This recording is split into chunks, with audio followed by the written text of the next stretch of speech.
Gobierno Nacional y del Presidente para con las jurisdicciones, ya lo dejaremos para otra oportunidad. Arranquemos por la situación que describió el miembro informante para entender dónde está parada la Argentina. Ayer conocimos datos de la UCA, ¿sí? 44% de personas pobres en Argentina, 10,1% de indigentes.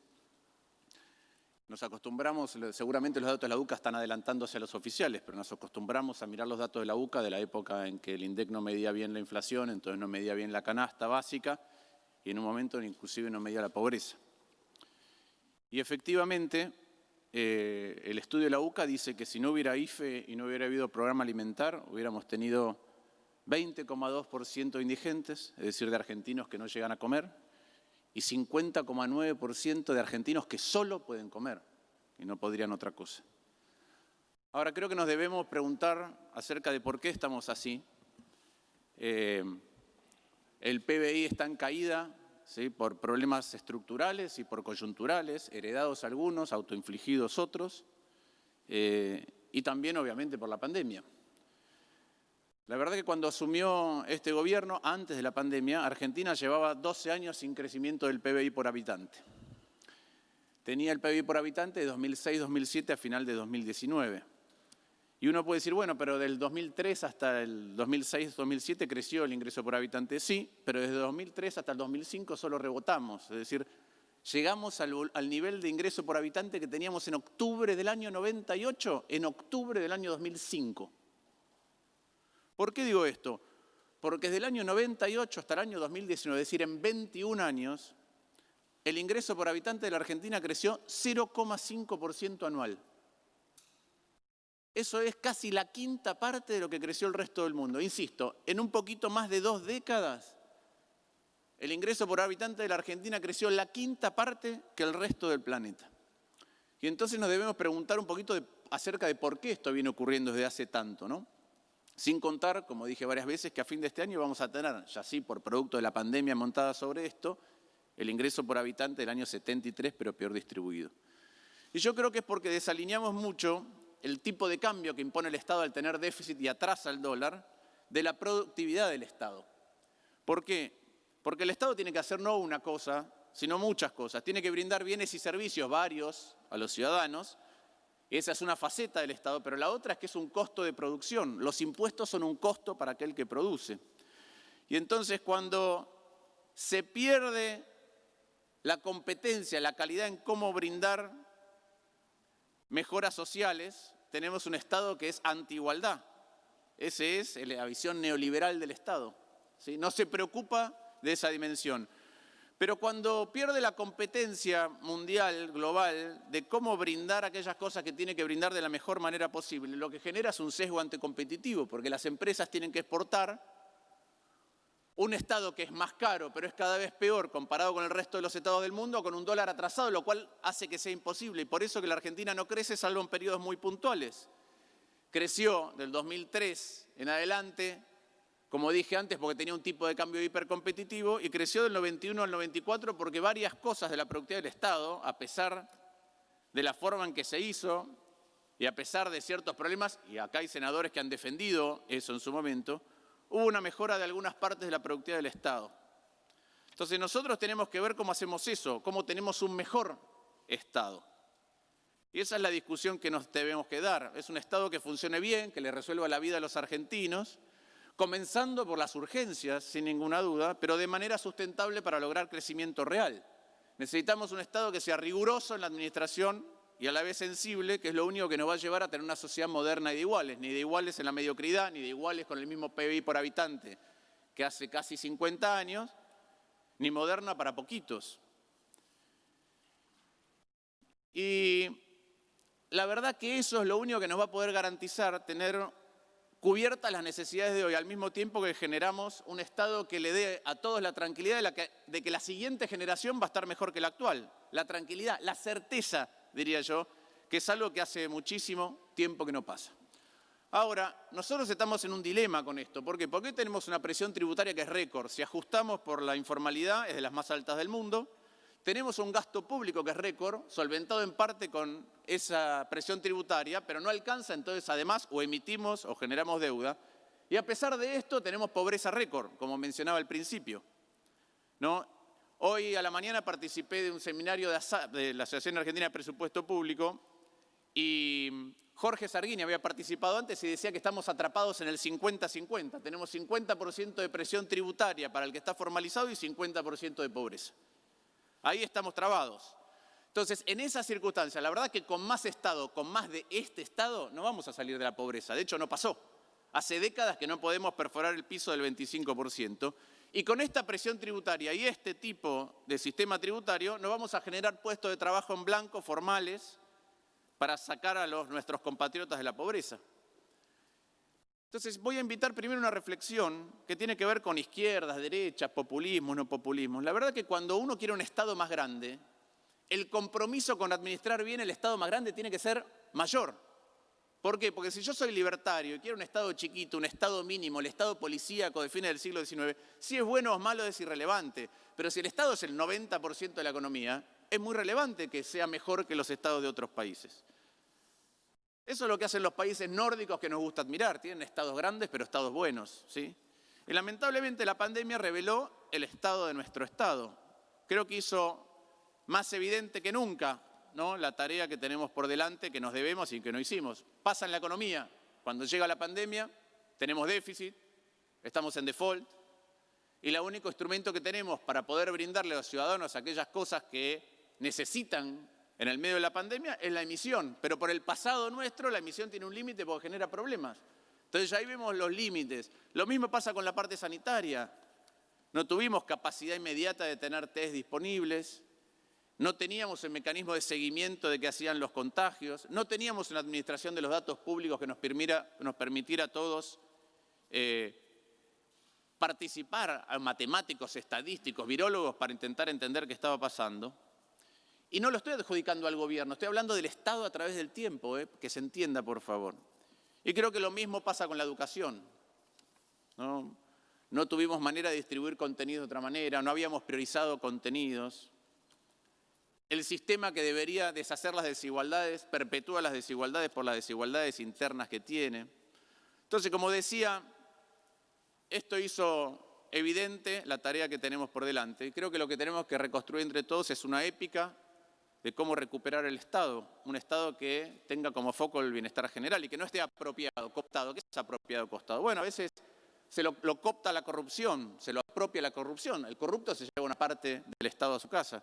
O la política partidaria, una facción de la política partidaria, a veces son los gremios y a veces son las corporaciones, ¿no? Las corporaciones empresariales, las corporaciones mediáticas. Entonces nosotros tenemos que buscar desde la política cómo volver a tener un Estado que sirva al interés general. Y eso es un acuerdo político y un acuerdo social. Es un nuevo pacto.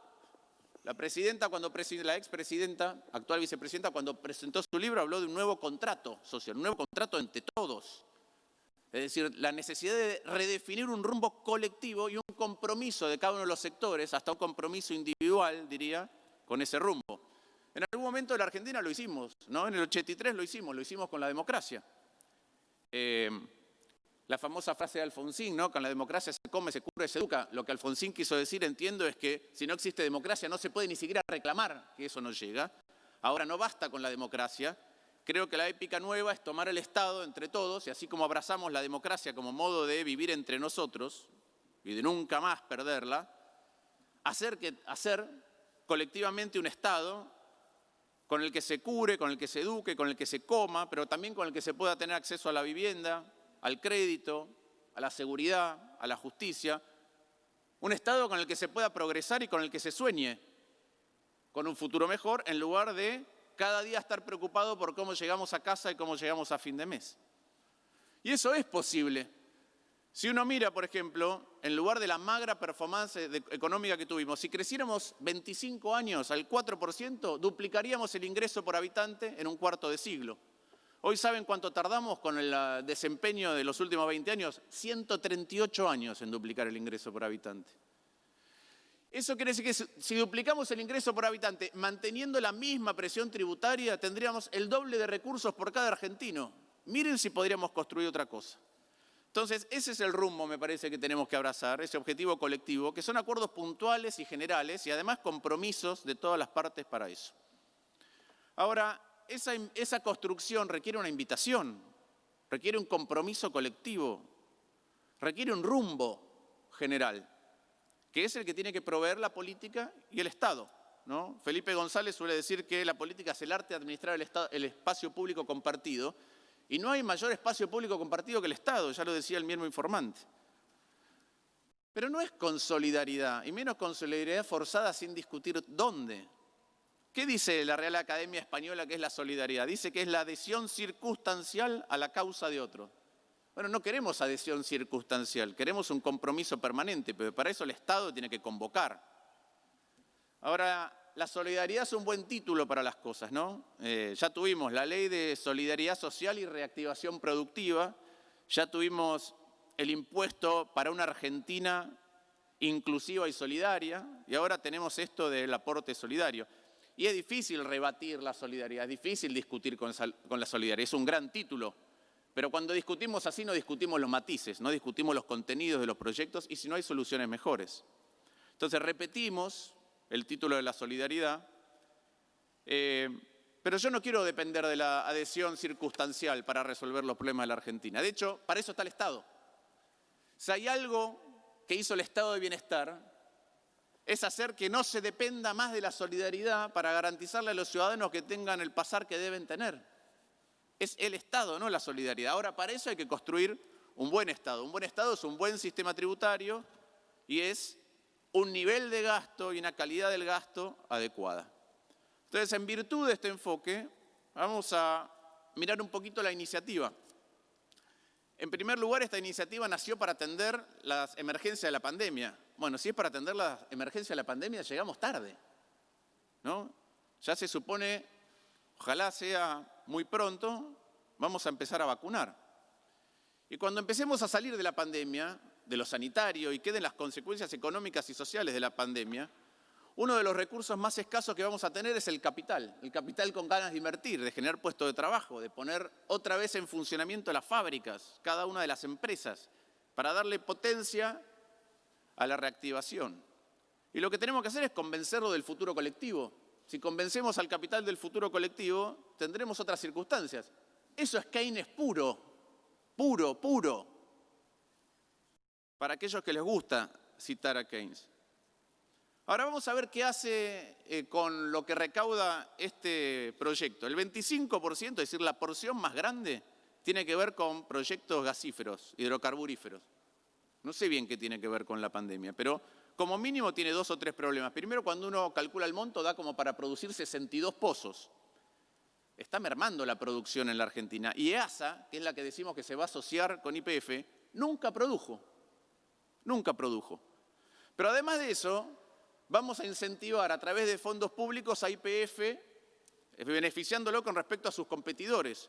Y además creo que esto va a generar un problema de litigiosidad afuera, donde en el juicio por la estatización de YPF, el Estado argentino esgrime que hay un alter ego. Y ahora estamos creando un impuesto para darle plata a YPF, que es mixta. La mayoría, la mitad por lo menos, 49, es privada. Después le vamos a dar 20% de subsidio a las pymes, 20% al programa Progresar y 15%, 20% más a equipamiento médico y 15% al Fondo de Integración Sociourbana. La verdad que una de las cosas que llama la atención es, ¿las becas Progresar van a ser solo un año? El Fondo de Integración Sociourbana también es un solo año, porque este aporte, ahora voy a referirme a esto, es por un año. Y los subsidios a las pymes también por un año, porque las pymes están discriminadas en el acceso al crédito de manera permanente por los bancos, no un año. Entonces, claro que eso genera dudas, particularmente en un país donde los impuestos extraordinarios siempre se mantuvieron, de qué va a pasar. Y déjenme aclararlo, esto no es un aporte, digamos las cosas como son, es un impuesto, no existe tributariamente, ¿sí? En la legislación tributaria no existe la palabra aporte, salvo para el sistema de seguridad social. Todo lo demás es un impuesto. Este es un impuesto extraordinario por única vez. Perfecto, es un impuesto extraordinario por única vez. Como dije antes, no entiendo cómo vamos a seguir financiando las cosas que nos importan si es solamente por única vez, si estas cosas son tan importantes. Entonces no podríamos, cada vez que queremos gastar en algo más, lo que hacemos es crear un impuesto, cada vez un impuesto peor muchas veces. ¿No podríamos mejorar la gestión? ¿No podríamos ver dónde bajar gastos que son malos para gastar bien, que es a lo que me refería al principio? Voy a dar algunas cifras de cómo se podría recaudar esto. Si eliminamos 2 años los regímenes de jubilación especial, ¿sí?, los de privilegio que no quisimos tratar acá como corresponde, podemos conseguir la plata. Hay un montón de ámbitos del Estado que tienen regímenes remunerativos con premios que no tiene nadie en el sector privado, nadie. Con 3 años de la suma de esos regímenes financiamos esta plata. Para siempre, además. Para adelante, para seguir con estas políticas. Con 5 mandatos de la reforma judicial que quieren aprobar, lo mismo. Con 3 años de los entes cooperativos, que son los registros automotores, etcétera, 3 mandatos, lo mismo. Con 3 mandatos de las ganancias de las mutuales, abusadas por las financieras, entre ellas por el banco de uno de los autores o coautores de este proyecto, también 3 mandatos de eso, tenemos toda la plata. Un mandato del déficit de empresas públicas. Ya lo dije cuando discutimos el presupuesto, ¿sí? El sector privado hace un enorme esfuerzo y el sector público no tiene derecho el ciudadano, el empresario, el que va a aportar a decir, bueno, a ver, ¿cuál es el esfuerzo que hacen ustedes? No lo hacemos. Entonces, se aduce que hay una desigualdad creciente en el mundo, yo lo escuché en la comisión, que hay ilusión y que con esto vamos a corregir eso. No vamos a corregir nada. De hecho, se aduce que en el mundo están usando estos instrumentos. No los están usando. No hay ningún país que haya hecho esto. Hay un montón de iniciativas parlamentarias porque suena lindo. Nadie lo llevó adelante. Grecia acaba de darlo vuelta, uno que tenía desde antes. Y los países que mandaron proyectos de ley son mejores que este y son países donde en general no hay impuesto a los bienes personales. Entonces, voy a algunos temas del proyecto. Primero, esta base ya está, tiene imposición, que es la base de bienes personales todavía más amplia, ¿sí? Segundo, no contempla los pasivos, es un impuesto a los activos, no al patrimonio neto. Quiere decir que 2 personas que tengan los mismos activos, pero uno tiene mucha deuda, igual van a pagar lo mismo. 3, queremos construir un mejor Estado, mejoremos la capacidad de AFIP, que tiene un enorme presupuesto y además le impone un montón de costo de la administración tributaria al sector privado. Entre otras cosas, por ejemplo, AFIP no tiene un aplicativo para saber cuánto valen los títulos públicos de cada uno de los contribuyentes de la Argentina. No tiene un aplicativo para eso. Por eso que no sabe decirnos cuántos tienen que pagar. Segundo, las valuaciones inmobiliarias, las diferencias entre provincias. Hay más de 100 veces de diferencias entre provincias en las valuaciones inmobiliarias. Ejemplo fácil. Estamos diciendo, si son 10.000 personas, quiere decir que como mucho hay 10.000 propiedades en la Argentina, entre casas, departamentos, countries, campos, empresas, que valen $1,5 millones. Solo 10.000. Está mal declarado, muchachos. Mejoremos la AFIP si queremos construir otro Estado. Estos tratamientos distintos, tenemos que hacer un sistema coherente, si no vamos a tratar el contribuyente con la misma capacidad tributaria de manera diferente. Va a tener potencial litigiosidad porque duplica, porque es confiscatorio, 7,5% con las tasas son 0. Y además porque hay imposición retroactiva del domicilio o la residencia fiscal. Obviamente esto no grava, ¿qué no grava? No grava el negro, no grava lo ilegal, no grava el dinero de la corrupción. Y además, entre otras cosas, le va a sacar plata a las provincias, porque aquellas cosas que están exentas del impuesto a las ganancias son los activos productivos, pero los otros no. Las propiedades de distinto tipo, no. Y eso, no coparticipamos el país, pero después va a sacarle coparticipación a las provincias. Nota final, ¿qué le pasó al empresariado en este año? Bueno, hace 2 décadas que Argentina no crece, crece 1/5 del resto del mundo, no crecemos del año 2006-2007, 2018-2019 cayó la economía, ahora le tocó la pandemia, sus activos todos cayeron, su rentabilidad en todos lados cayó, si tenía títulos públicos por confiar en la Argentina se los reperfilaron el año pasado y este año se los reestructuraron, y encima le subimos bienes personales y ahora les ponemos otro impuesto. Ni siquiera les dejamos utilizar los títulos públicos que tenían de antes para cancelar el impuesto. Les sacamos plata con la reestructuración, pero le decimos, esos títulos públicos no los podés usar para pagar impuestos. Y ni siquiera para incentivar la inversión. Tomamos puntos del proyecto del senador Martínez. Si lo que queremos es que inviertan. Eso queremos. Entonces quiero volver al principio. al principio de las Tiempo, cifras de senador. pobreza, de la participación del presidente en la UIA. El presidente dijo, de la pobreza no se sale con planes, se sale con empresarios que inviertan y den trabajo. Y es así, ¿sí? Y en la comisión alguien dijo que estos empresarios en realidad tendrían que sentirse bien. Los empresarios en la Argentina sobreviven a todas estas catástrofes que hemos mencionado y siguen apostando.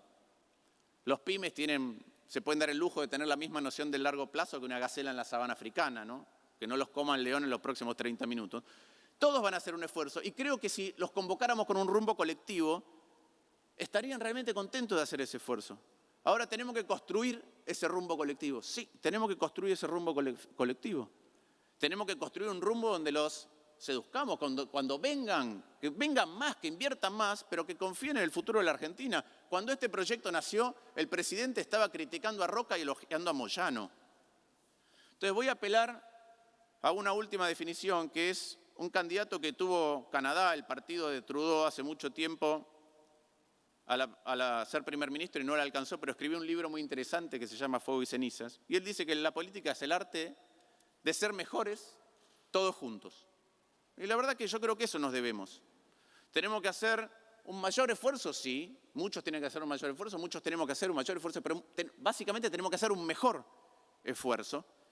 Y por todas las razones expuestas, nosotros creemos que esto no lo es. Y esto no es siendo apocalíptico, para referirme a lo que decía el senador Caserio, no es apocalíptico, es que este no es el mejor esfuerzo que podemos hacer. Tiene un montón de falencias, va a tener problemas y no va a resolver ni siquiera aquellas cosas que queremos resolver definitivamente. Muchas gracias. Gracias, senador. Tiene la palabra el senador Bullrich.